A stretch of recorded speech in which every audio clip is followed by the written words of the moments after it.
When I was first learning to meditate, the instruction was to simply pay attention to my breath, and when my mind wandered, to bring it back. Sounded simple enough, yet I'd sit on these silent retreats, sweating through t-shirts in the middle of winter. I'd take naps every chance I got because it was really hard work. Actually, it was exhausting. The instruction was simple enough, but I was missing something really important. So why is it so hard to pay attention? Well, studies show that even when we're really trying to pay attention to something, like maybe this talk, at some point about half of us will drift off into a daydream or have this urge to check our Twitter feed. So what's going on here?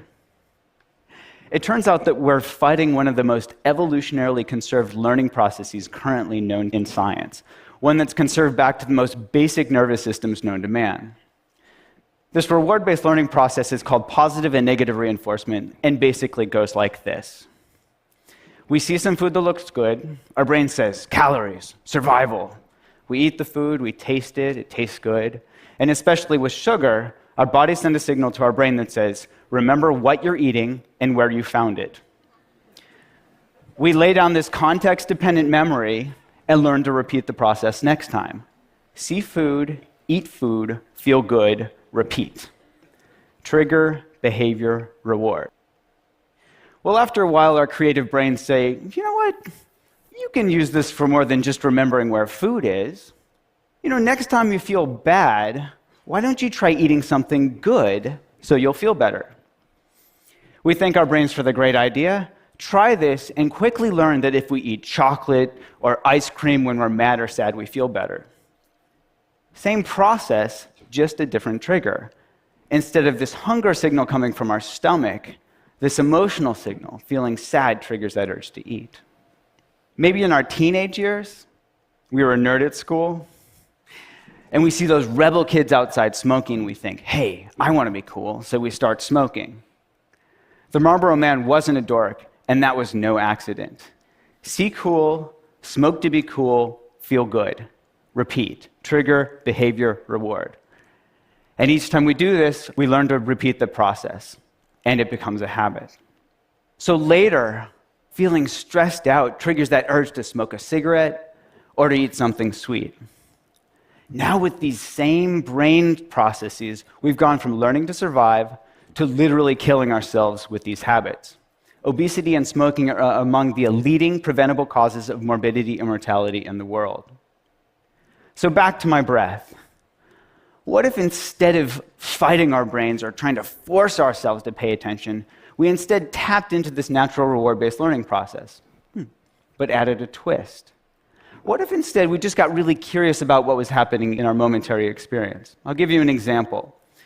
In my lab, we studied whether mindfulness training could help people quit smoking. Now, just like trying to force myself to pay attention to my breath, they could try to force themselves to quit smoking. And the majority of them had tried this before and failed, on average 6 times.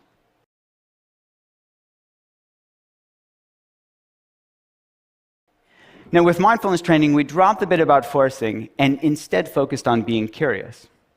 In fact, we even told them to smoke. What? Yeah, we said, go ahead and smoke. Just be really curious about what it's like when you do. And what did they notice? Well, here's an example from one of our smokers.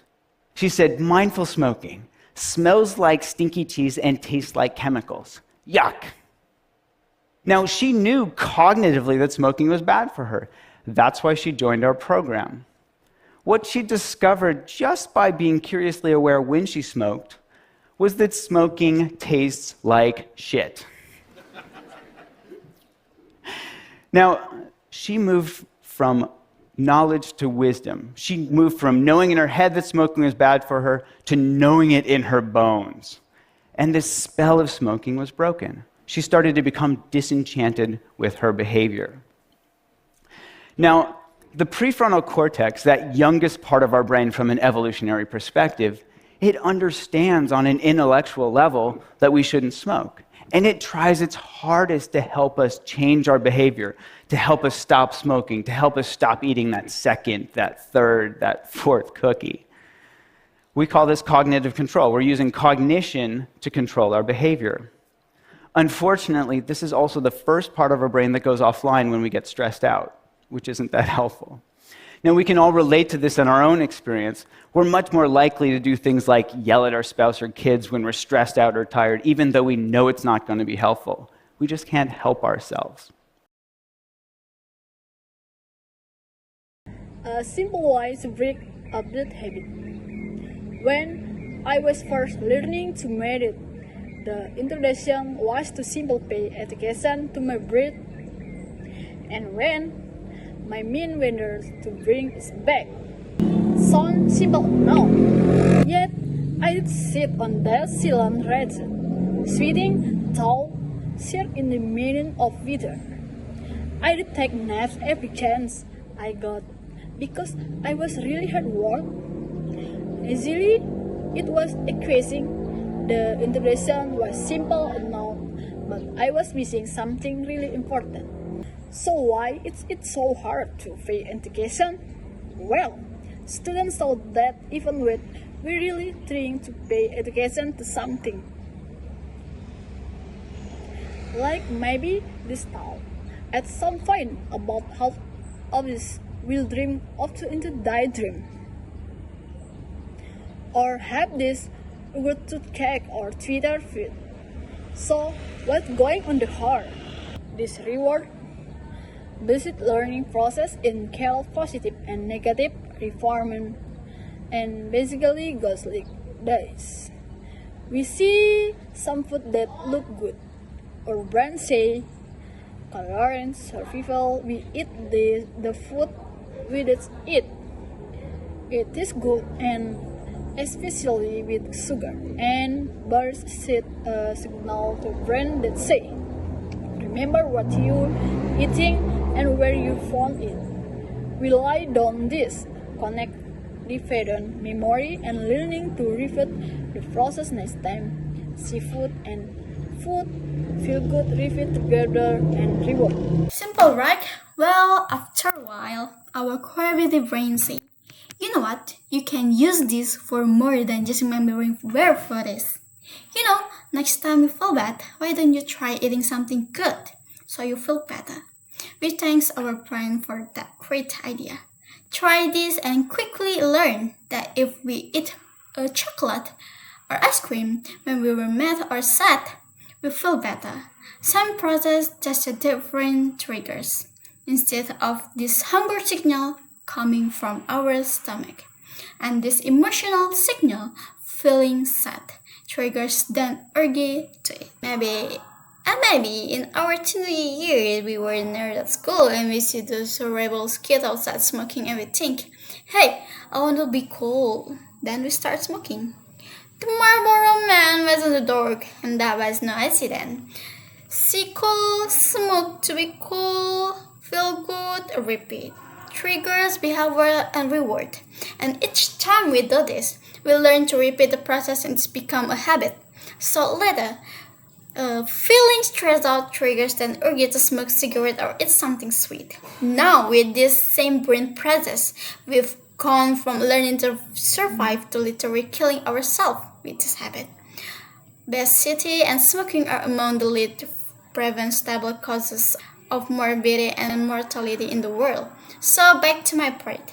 What if instead of fighting our brains, or try to force ourselves to pay attention, we instead tap into this natural reward-based learning process, but added a twist that if instead of we just got really curious about what happening in momentary experience. I'll give you an example. In my life, we studied whether mindfulness training could help people quit smoking. Now, just like trying to force myself to pay attention to my breath, they could try to force themselves to quit smoking, and the majority of them had tried this before and felt on a first 6 times. Now, with mindfulness training, we drop the bit about forcing and install focus on brain focus. In fact, we even told them to smoke. Just be really cautious about what it's like when you do and what did you first notice. Well, here's an example from one of our smokers. She said, mindful smoking smells like stinky cheese and tasted like chemical. Yeah. Now she knew cognitively that smoking was bad for her. That why she joined our program. What she does cover it just by paying closely over when she smoked. Smoking sterilizes it? No. She moved from knowledge to wisdom. She moved from knowledge in her head that smoking was bad for her knowledge in her bones, and the spell of smoking was broken. She stopped to become destroying senses with her behavior. The prefrontal cortex, the youngest part of our brain, from an evolutionary perspective, it understands on an intellectual level that we should smoke. It's tried its hardest to help you change our behavior to help you stop smoking, stop eating that second, that third, that fourth. We call this cognitive control. We're using cognitive to control their behavior. Indifferently, this is also two parts of our brain that goes offline when we get to stress out, which isn't that helpful. Now we can relate to this in our experience. We're much more likely to do things our spouse or kids when we're stressed or tired, even so it's not going to be helpful, and we just can't help ourselves. Baiklah, di sini kami akan menjelaskan teknik serta strategi yang kami gunakan dalam menerjemahkan video TED yang kami terjemahkan. Di sini kami menggunakan strategi penerjemahan komunikatif, yang dimana strategi ini menyampaikan makna secara alami. Dan adapun teknik penerjemahan yang kami gunakan, yaitu yang pertama teknik penerjemahan literal, yaitu terjemahan kata per kata, yang dimana dalam video tersebut ada kalimat seperti kata makanan, makan, merasa, senang, ulangi, yang dimana harus diterjemahkan secara langsung dan akurat. Dan yang kedua, kami juga menggunakan teknik teknik penerjemahan borrowing, yang dimana teknik ini mengambil kata atau frasa langsung dari bahasa sumber ke dalam bahasa target tanpa diterjemahkan. Adapun contoh-contohnya, kata-kata seperti Twitter, mindfulness, and triggers, and reward tetap digunakan karena sudah umum di bahasa Indonesia. Dan untuk teknik yang ketiga, kami juga menggunakan teknik amplification, yang dimana teknik ini menambahkan informasi atau penjelasan dalam teks yang tidak jelas yang ada di teks sumber untuk membantu pemahaman, seperti penambahan kata benar-benar melelahkan untuk menekankan kesulitan meditasi. Dan untuk yang terakhir, teknik yang kami gunakan yaitu teknik terjemahan adaptation, yang dimana teknik ini mengganti elemen budaya, kebiasaan, atau situasi dalam teks dengan elemen yang setara atau relevan dengan budaya bahasa target. Nah, istilahnya silent retreat. Diadaptasi menjadi retreat meditasi yang hening, agar lebih mudah dimengerti oleh budaya lokal.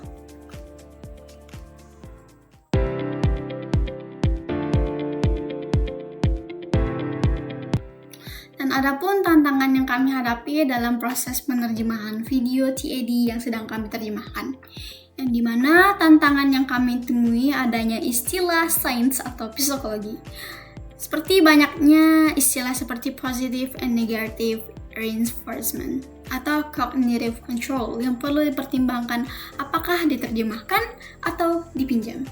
Dan adapun percakapan versus formal. Di dalam video ini juga bersifat ceramah dengan gaya yang santai, sehingga kita sehingga kami yang menerjemahkan harus menyesuaikan atau menyeimbangkan antara kesan santai, humor, tetapi dengan pelawasan atau dengan informasi yang jelas. Dan adapun ungkapan budaya, seperti The Marlboro Man Wasn't Dark, sulit diterjemahkan secara harfiah karena referensi budaya Amerika tidak sama dengan budaya Indonesia. Dan juga harus tetap menjaga nada humor dan interaktif. Ada beberapa bagian yang mengandung humor ringan atau sindiran yang harus diterjemahkan tanpa kehilangan efek lucu atau keakrabannya.